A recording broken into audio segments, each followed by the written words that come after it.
হারার আগেই কখনো হার মেনো না। হয় তুমি জিতবে, না হয় তুমি শিখবে, কিন্তু হারবে না।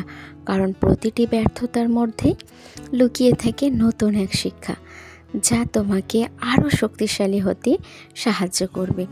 আসসালামু আলাইকুম, কেমন আছেন সবাই? আমি নূর, ইন্ডিয়ান ব্লগার মাম নূর চ্যানেলে আরও একবার আপনাদের স্বাগত জানাই। কাছে দূরে যেখান থেকে আমার ব্লগটা দেখছেন, সকলকে অনেক অনেক ধন্যবাদ। আমিও আলহামদুলিল্লাহ আল্লাহ পাকের রহমতে এবং আপনাদের দোয়ায় ভালো আছি। সকালে নাস্তার জন্য তরকারি বানিয়ে নেব। তো এখানে কড়ায় তেল দিয়ে দিয়েছি, ফোড়ন দিয়ে দিয়েছি, এর মধ্যে শুকনো লঙ্কা, পেঁয়াজ, তেজপাতা সব দিয়ে দিচ্ছি। এরপর গোটা গোটা আলুগুলো দিয়ে দেব। দিয়ে একটা কথা আপনাদের বলতে ভীষণ ইচ্ছা করছে। আমার কাছে ইউটিউব মানে মনে হয় একটা মায়ার বাঁধন, যে বাঁধনে একবার জড়িয়ে গেলে সে বাঁধন আর খোলা যায় না। শত চেষ্টা করলেও কিন্তু সে বাঁধন থেকে মনে হয় আর বেরোতেই ইচ্ছা করে না। কারণ এখন বাচ্চাদের পড়াশোনা, তারপর হচ্ছে আমার হাজব্যান্ডকে সাপোর্ট করা, সব কিছু নিয়ে না আমি একটা জড়িয়ে যাচ্ছি। তবুও মাঝে মধ্যে মনে হয় যে ভিডিও আর দেবো না, কীভাবেই বা ভিডিওটা শ্যুট করব বা আপলোড দেব কিভাবে। তার সত্ত্বেও না, যত রাত হোক মনে হয় একবার না একটা হলো ভিডিও আপলোড দিই। আর সেই ভিডিওতে যখন দেখি কমেন্ট আসে, আপনাদের ভালোবাসা আছে সুন্দর সুন্দর, তখন সত্যি বলছি এতটা আনন্দ পাই। তো মনে হয় যেন না, আমার যত কষ্টই হোক ইউটিউব আমি ছাড়বো না। তো সকালের নাস্তা বানিয়ে নিয়ে এই যে খালি কন্টেনারগুলো পড়েছিল, তো ভাবলাম একটা ঘর সাজানোর জিনিসই বানিয়ে ফেলি। কারণ যেহেতু গাছ ভালোবাসি, তো গাছের জন্য দেখেন দুটো হ্যাঙ্গিং পট বানিয়ে ফেলেছি। তো এর মধ্যে হচ্ছে মাটি তৈরি করে নেব গাছ লাগাবো বলে।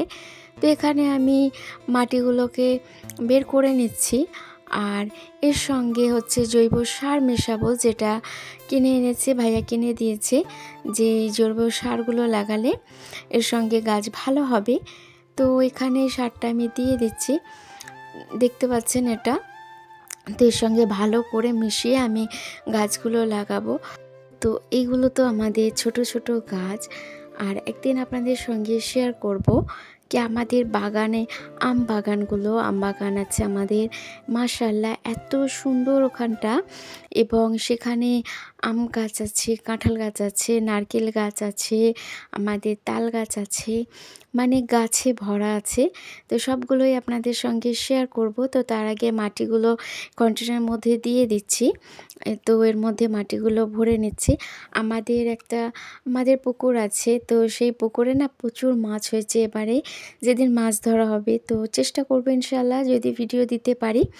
তো এর মধ্যে দিয়ে দিচ্ছি। তো কী গাছ লাগাবো সেটাও আপনাদের সঙ্গে আজকে শেয়ার করব। আর আরও অনেক নতুন নতুন গাছ আমি কিন্তু লাগাবো। তো মালবেরি গাছগুলো কিন্তু খুব সুন্দর সুন্দর ফল হয়। তো ওই ফলগুলো কিন্তু ওই গাছটাও আমি লাগাবো। তো এখানে আমার কী গাছটার নাম গো ভুলে গেছি আমি। তো পর্তুলিকা, হ্যাঁ মনে পড়েছে।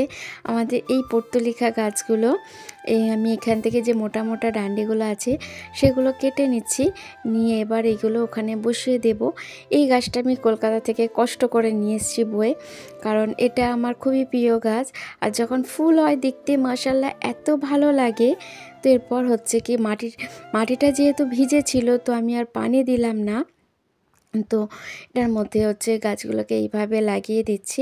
তো এইভাবে আর একটা গাছকে লাগিয়ে দিচ্ছি। প্রত্যেক দিনের মতো আরও একটা রিকোয়েস্ট করে নিই, আমার ভিডিও যদি কারোর ভালো লাগে তো প্লিজ একটা লাইক দিয়ে দেবেন, আর যদি মন চায় তো চ্যানেলটা সাবস্ক্রাইব করে রাখবেন। তো মাশাআল্লাহ আমার এই হ্যাঙ্গিং পটগুলো কত সুন্দর লাগছে। আর যদি আপনাদের ভালো লাগে তো আপনারাও একটু কমেন্ট করবেন। মেয়ে এখন দৌড়ে গিয়ে পার্সেলটা নিয়ে এলো।